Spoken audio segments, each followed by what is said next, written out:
Telugu Desam MP Kanakamedala Ravindra Kumar మాట్లాడుతున్నారు. ఇప్పుడు ప్రత్యక్ష ప్రసారం ద్వారా చూద్దాం. పంపించి లోటస్ పాండ్లో జెండాలు కప్పుతున్న విధానం గనక పరిశీలించినట్లయితే ఆంధ్రప్రదేశ్ ప్రజలకి పైన ఇటు రాష్ట్రంలో ఉన్న ప్రతిపక్షం వైఎస్ఆర్సీపీ, కేంద్రంలో ఉన్న భారతీయ జనతా పార్టీ, తెలంగాణలో ఉన్న టీఆర్ఎస్, ఈ ముగ్గురు కామన్ ఎజెండా చంద్రబాబు నాయుడు గారిని ఎటువంటి పరిస్థితుల్లోనూ అధికారంలోకి రానివ్వకూడదు. ఈ ముగ్గురు కామన్ స్లోగను చంద్రబాబు నాయుడు గారిది అవినీతి ప్రభుత్వం. ఈ ముగ్గురు యొక్క కామన్ మినిమం ప్రోగ్రాం, వాళ్ళ యొక్క ప్రణాళిక, ఎన్నికల ప్రణాళిక ఏమిటంటే చంద్రబాబు నాయుడు గారు వన్ సైడెడ్గా ఎలక్షన్లో గెలవబోతున్నారు కనుక గెలవనివ్వకుండా నివారించడం కోసం అడ్డదారులు ఏమి తొక్కాలి అనేటటువంటి కుట్రలు కుతంత్రాలతో ప్రయాణం సాగుతూ ఉన్నది వాళ్ళ ప్రయాణం. దానిలో భాగమే నిన్న మోడీ గారు రాజమండ్రిలో, ఆంధ్రప్రదేశ్కి వచ్చి రాజమండ్రిలో మీటింగ్ పెట్టడం. మీటింగ్ పెట్టి ఆయన చెబుతున్నదేమిటి, 2014లో చెప్పినదేమిటి, 2019లో ఆయన చెబుతున్నదేమిటి, మారిన పరిస్థితులు ఏమిటి అనేది కనుక మనం పోల్చుకున్నట్లయితే 2014లో ఎన్నికల ముందు ఒక భాగం, ఎన్నికల తర్వాత ఒక భాగం, రెండు భాగాలుగా చూసుకునుంటే ఇప్పుడు జరుగుతున్నది మూడో భాగం. 2014 ఎన్నికలకు ముందు అభివృద్ధి కాముకుడు కావాలా, అవినీతి పరుడు కావాలా అని చంద్రబాబు నాయుడు గారిని, జగన్మోహన్ రెడ్డి గారిని పోల్చి వీళ్ళిద్దరిలో అభివృద్ధి కాముకమైన ప్రభుత్వం మోడీ బాబు జోడీ ఆంధ్రప్రదేశ్ని అభివృద్ధి చేస్తుంది, ఢిల్లీని తలదన్నే రాజధాని నిర్మిస్తుంది అని చెప్పేసి చెప్పిన విషయాన్ని మనం గమనించాం. అదే హామీ అటు తిరుపతిలోను, వెంకటేశ్వర స్వామి సాక్షిగా తిరుపతిలోను, అమరావతి శంకుస్థాపనకు వచ్చినప్పుడు అమరావతిలోను, నెల్లూరు సభలోను మోడీ గారు ప్రత్యేక హోదాని గురించి, అలాగే వాళ్ళు ఇస్తున్నటువంటి విభజన చట్టంలో హామీలను గురించి 100% అమలు జరుపుతామని, కట్టుబడి ఉన్నామని ప్రకటనలు చేయడం జరిగింది.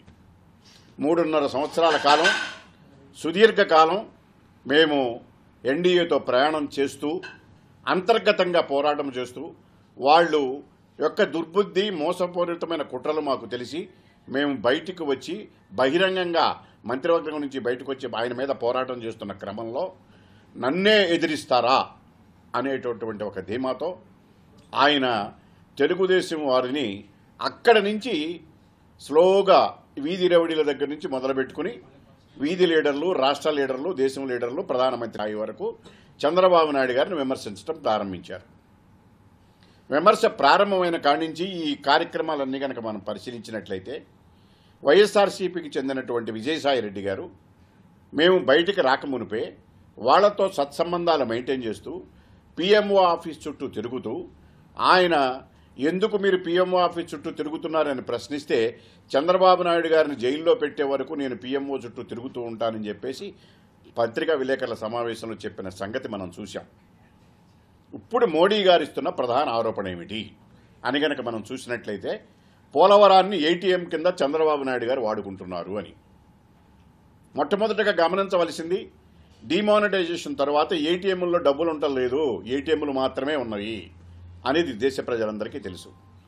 కనుక ఆంధ్రప్రదేశ్ ఏటీఎంలో డబ్బులు కాదు, అది ఏటీడబ్ల్యూగా మారి మా ముఖ్యమంత్రి గారు చెప్పారు ఆల్ టైమ్ వాటర్గా ఇచ్చేటటువంటి ప్రాజెక్టు పోలవరం ప్రాజెక్టు.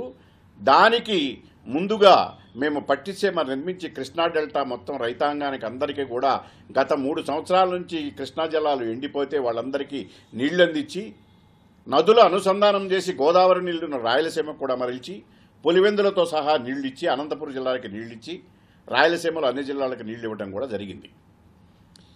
ఈ జరిగిన విషయాన్ని సమర్థించుకునేటటువంటి పరిస్థితి లేక పోలవరం ఏటీఎంగా మారిందని చెప్పినటువంటి ప్రధానమంత్రి గారి స్థాయి ఏ స్థాయికి దిగజారనేది ఆలోచించినట్లయితే పోలవరం ప్రాజెక్ట్ కాస్ట్ ఎంత, మీరు ఇచ్చిన నిధులెంత, ఇప్పుడు ఖర్చు పెట్టినది ఎంత అనేది కనుక మనం చూసినట్లయితే మొన్న ఈ మధ్యన మీ వాళ్ళందరూ టెక్నికల్ స్టాఫ్ అంతా కేంద్ర ప్రభుత్వానికి సంబంధించి, అలాగే జల సంఘానికి సంబంధించి, తర్వాత జల వనరుల శాఖ మార్చులకు సంబంధించి మంత్రి నితిన్ గడ్కరీ గారితో సహా అనేక సార్లు పోలవరం ప్రాజెక్టు విజిట్ చేసి సర్టిఫికెట్స్ ఇచ్చి చాలా సక్రమంగా నడుస్తున్నదని సర్టిఫికెట్ ఇచ్చి పార్లమెంట్లో నేను రాజ్యసభలో నేను రైజ్ చేసిన ప్రశ్నకి 63.4% వర్క్ కంప్లీట్ అయిందని మీరు రాజ్యసభ సాక్షిగా లిఖితపూర్వకమైన సమాధానం ఇచ్చి ఈ రోజున అవినీతి జరుపుతుందని చెప్పి సమర్థించుకోవడంలో మీరు చేస్తున్నటువంటి దుర్మార్గపు ప్రచారం ఏమిటి అని కనుక చూసినట్లయితే మోడీ గారు నిన్న చెప్పినటువంటిది 7,000 కోట్ల నిధులు ఇచ్చాము పోలవరానికి అన్నారు. ఇప్పటి వరకు వాళ్ల లెక్క ప్రకారం కూడా 14,000 కోట్ల చిల్లరే ఖర్చు పెట్టారు.